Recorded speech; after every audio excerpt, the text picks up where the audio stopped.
እንኳን ለጻድቁ አባታችን አቡነ ሀብተ ማርያም ወርሃዊ መታሰቢያ በዓል በሰላም አደረሳችሁ አደረሰን።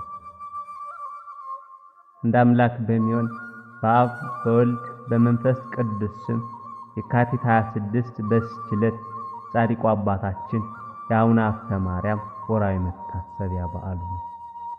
ዳግመኛም በዚች ዕለት ነቢይ ሆሴዕ አረፈ።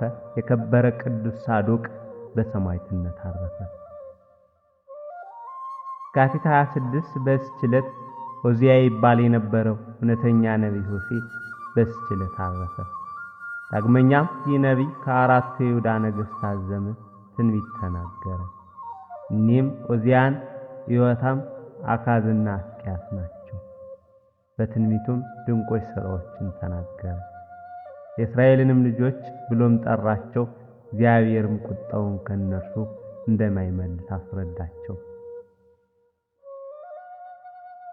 እንዲህ ማለት የእስራኤል ልጆች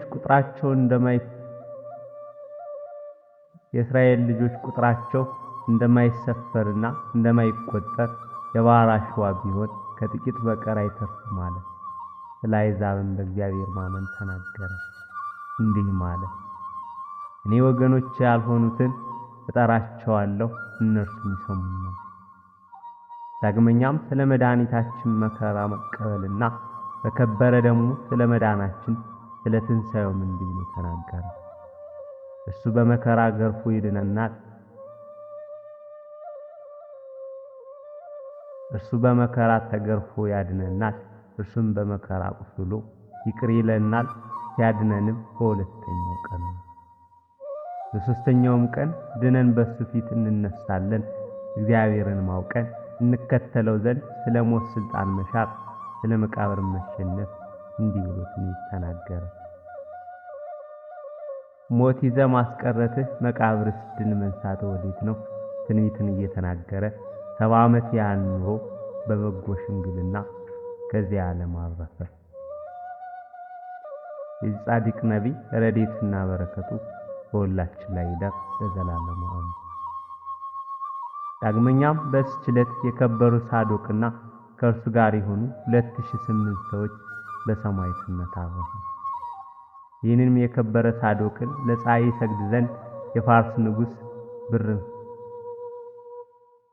ብርህን ፈለገው።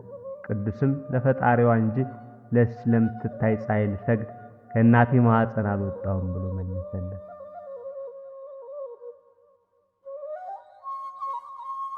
ብርህም ንጉሥም መልሶ ለዚህ ፀሐይ አምላክ አላትና ቅዱስ ሳዶቅም ዓለሙን ሁሉ የፈጠረ ክርስቶስ አምላክ ነው አለ።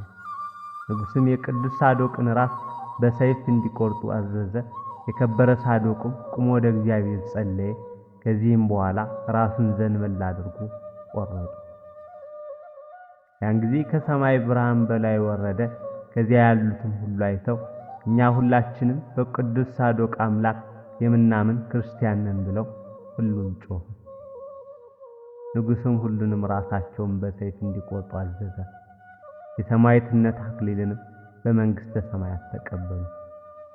ቁጥራቸውም 2008 ነፍስ ሆነ።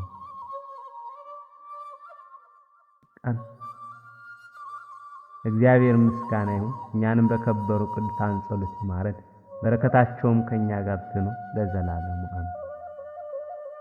የካቲት 26 ቀን የሚከበሩ ዓመታዊ የቅዱሳን በዓላት ቅዱስ ሆሴዕ ነቢይ ከ12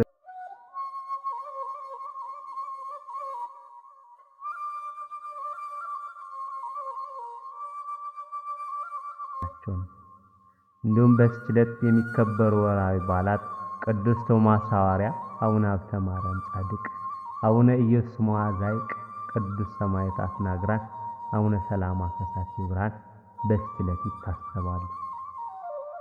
የቅዱሳን ጸሎትና በረከት ከሁላችን ጋር ይሁን ለዘላለሙ።